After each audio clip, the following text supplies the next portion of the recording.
बहन को।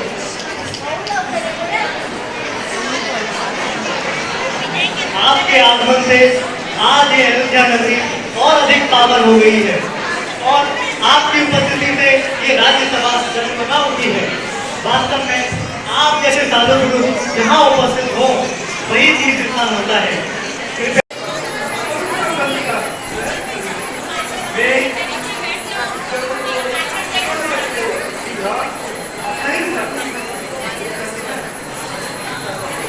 राम नहीं नहीं ऋषिवर, नहीं नहीं, वो तो अभी छोटा बालक है, उसका शिक्षण भी अभी समाप्त नहीं हुआ। ना ही मेरे प्रिय पुत्र ने अभी तक किसी रणभूमि में प्रवेश किया है। ऐसे में वो मारीच और सुबाहु जैसे बलशाली राक्षसों से कैसे युद्ध कर पाएगा ऋषिवर? आप मुझे आदेश दें, मैं स्वयं आपके साथ चलता हूँ, परंतु मैं अपने प्रिय पुत्र राम को आपके साथ जाने की अनुमति प्रदान नहीं कर सकता ऋषिवर, नहीं कर सकता। मुझे ऐसा नहीं करे। मान करने के लिए साधु का सेवा से पीछे होता, अब सुबह नहीं निकला वजन। मुझे पुत्र लोग से पीछे से सिंघार नहीं करेगी। क्षमा कीजिए ऋषिवर, मेरा हृदय आपके प्रस्ताव को सुनकर बहुत ही आतंकित है। यदि आपका इतना ही आग्रह है और राम का जाना यदि इतना आवश्यक है तो कृपया मुझे और मेरी सेना को राम की ओर से युद्ध करने की अनुमति प्रदान करें ऋषिवर।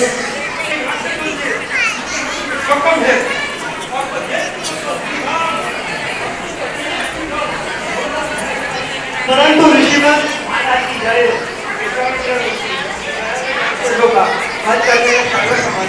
यदि ये राम को अपने साथ ले जाना चाहते तो वे उनको उसी प्रशिक्षण में देंगे। इस महान कार्य से हमारे राम के गौरव में वृद्धि होगी। आप कृपया इनका प्रस्ताव स्वीकार करो। यदि आपका आदेश है गुरुवर, तो मैं अपने हृदय को शांत करके ऋषिवर का प्रस्ताव स्वीकार करता हूँ।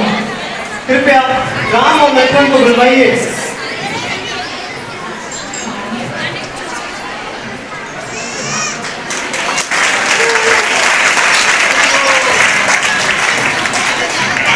आयुष्मान भव। सदा विजयी रहो पुत्रों। ये ऋषि विश्वामित्र हैं, इन्हें प्रणाम करो। आज से इनकी सेवा करना ही आपका परम कर्तव्य है। ऋषिवर कृपया मेरे प्रिय पुत्रों के साथ अपने आश्रम की ओर प्रस्थान करें।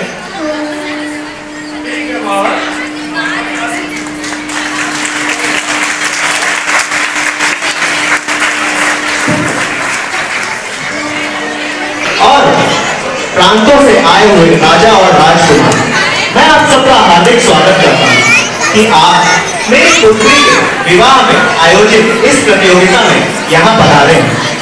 यह धनुष जो आपके सामने सुशोभित है, यह कोई साधारण धनुष नहीं है। यह स्वयं देवांदेव महादेव शिव शंकर का दिव्य धनुष है। इस धनुष की महिमा तीनों लोकों में विख्यात है। अब मैं आप सबसे विनती करूंगा कि आप लोग एक एक करके आए और इस धनुष को उठाकर अपना शक्ति प्रदर्शन करें।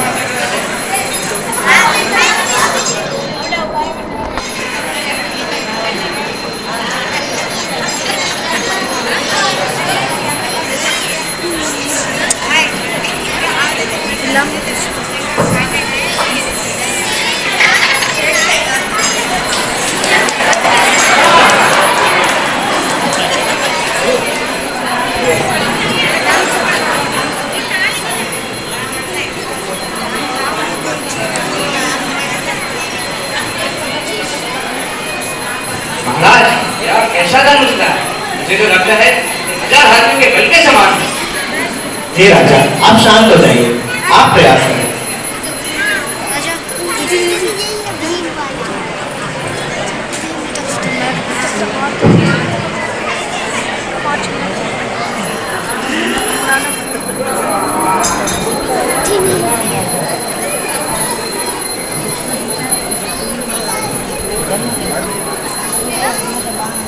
महाराज, क्या आपने हमें यहाँ पर हमारा उपवास करने के लिए बुलाया है? बताइए, क्या इस धनुष को अर्थ किया? इस धनुष से फल तोड़ रही है। मुझे तो उनकी बात पर विश्वास ही नहीं हुआ। जब मैं खुद उसको देखने गया तो मैंने क्या पाया कि वहां पर वो इस धनुष से फल इस प्रकार तोड़ रहे हैं कि मानो यह कोई साधारण धनुष है। निश्चय कर लिया कि जो भी पुरुष इस धनुष को उठाएगा और इसकी प्रत्यंचा चढ़ाएगा वही मेरी पुत्री के योग्य वर होगा। परंतु महाराज ये धनुष तो हमसे हिल ही नहीं रहा। हे राजकुमार, आप सब तो इस धनुष को उठाने में असमर्थ हैं। महाराज रावण भी यहाँ से चले गए। अब बताइए, क्या इस सभा में कोई ऐसा पुरुष नहीं जो कि इस धनुष को उठाने का साहस कर सके? क्या इस ब्रह्मांड में कोई ऐसा पुरुष नहीं बचा जो कि इस धनुष को उठा सके? अब आप ही बताइए, मेरी पुत्री का विवाह कैसे होगा? कौन उठाएगा इस धनुष को? कोई इस ब्रह्मांड में बचा ही नहीं है। महाराज की जय हो। महाराज, आपकी कथा अनुसार यह धनुष अत्यंत ही दिव्य होगा, पर आप यह जो कह रहे हैं इसे कोई उठा नहीं सकता, तो यह सरासर गलत है। मेरे भ्राता अयोध्या के राजकुमार श्री राम यहाँ इसी सभा में उपस्थित है। अगर आगे की लेख चाहिए, तो वह अभी इस धनुष को उठाकर इसकी प्रत्यंचा चला सकते हैं। आज्ञा दे गुरुदेव।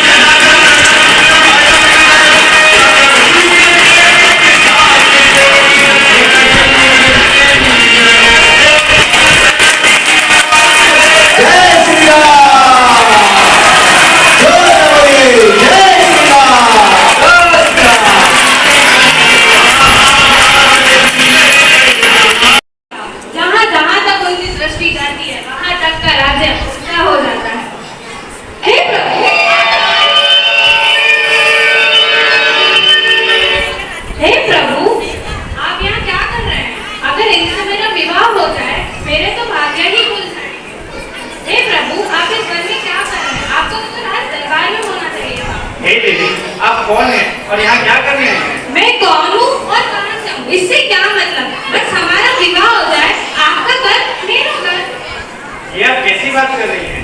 मैं पहले से ही विवाहित हूँ। मेरी पत्नी सीता इसी वक्त में उपस्थित है। मैं उनके अतिरिक्त किसी अन्य स्त्री के बारे में सोच भी नहीं सकता। आप कृपया मेरे छोटे भाई लक्ष्मण से बात करें, क्या पता वे इसकी स्वीकृति दे दें। हे प्रभु, आप मुझसे विवाह करेंगे? अपना नारी, मैं भी विवाहित हूँ और आपके योग्य वर मेरे भ्राता श्री राम के अलावा और कोई भी नहीं हो सकता। सीता में ऐसा क्या है जो मुझ में नहीं? तुम मुझसे विवाह करो ना। क्षमा करें देवी, मैं ऐसा नहीं कर सकता। मैंने जीवन भर एक ही नारी से विवाह करने का प्रण लिया है। आप कृपया यहाँ से चले जाइए। अगर इस सीता के कारण मेरा विवाह नहीं होता है तो मैं सीता को ही मार देती हूँ, फिर तो तुम मुझसे विवाह करोगे ही ना। हाँ हाँ हाँ, हे सीता, तेरा काल आ गया। मूर्ख नारी, मूर्ख की काट देता हूँ। ये ले। तुम दोनों ने जो मेरे साथ उपहास किया है, उसका बदला मेरा भाई रावण तुम दोनों से अवश्य ही लेगा।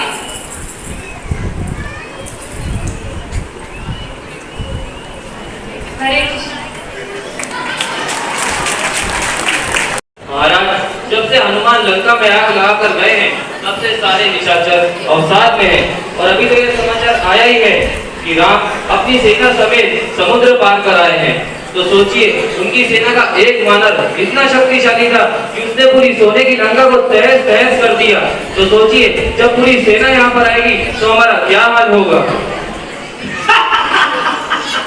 वो तुझ साधारण सा राम और उसकी वानर सेना क्या ही मेरा बिगाड़ लेगी। अरे उनको तो समुद्र नामने में ही इनका जीवन निकल जाएगा। राधा, आप भगवान श्री राम को समझने में भूल कर ये 14 भुवन के राजा, ये धरती उनकी दृष्टि है और ब्रह्मांड उनके कारण है। मैं तो कहता हूँ माता सीता को शीघ्र अतिशीघ्र उन्हें लौटा देना चाहिए। अरे मूर्ख, कैसी बात कर रहा है तू? वो सिर्फ राम है, श्री राम नहीं है, साधारण सा मनुष्य है और उसकी वानर सेना है। अगर वो 14 भुवन का राजा होता तो सीता को कब यहाँ से ले गया होता। लौटा लूं? क्यों लौटा दूं? हाँ माए और तुझे अपनी सीता को यहाँ से लेकर जाए। राधा, राधा, आप ऐसा घोर पाप न करें। इसका कष्ट, इसका फल आपके लिए बहुत कष्टदायक होगा। राम राम राम के तेरे राम के बाद ही विदा देता हूँ। संपूर्ण जीवन तू मेरे भरोसे जिया, अब तू राम की भजन करेगा। अरे ब्रह्मांड में ऐसा कोई राक्षस नहीं लेता नहीं है जिसको मैंने न हराया हो, और तू राम के भजन करने की तो मुझे बोल रहा है। चला जाए यहाँ से। ठीक है राधा, तो मुझे आज्ञा दीजिए। उनको तो लगता है कि रावण ने उन्हें हमें हमारी योजना देखने के लिए भेजा है। मेरा कहना माने तो हम उन्हें बंदी बना देते हैं, जिससे कि वो हमारी पूरी सेना को समुद्र लागने में सहायता करे। हे मित्र सुग्रीव, आप नीति तो सही बता रहे हैं, परंतु विभीषण तो मेरे शरणागत है, और जो मेरे शरणागत होते हैं मैं स्वयं उनकी रक्षा करता हूँ। परंतु प्रभु, इन राक्षस कुलों का कोई भरोसा नहीं, क्या पता सारी सेना से युद्ध करने में सक्षम है, और अगर विभीषण मेरी शरण में आता है तो भी मैं उसे अपने जीवन से अधिक प्रेम करता हूँ। जाओ, विभीषण कहाँ है, उसे बुला के लाओ, मुझे उनसे भेंट करनी है। जैसी आज्ञा प्रभु।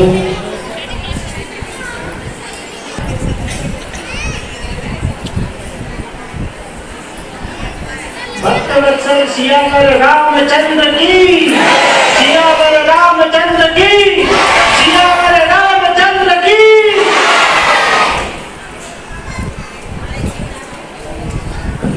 जय जय श्री राम।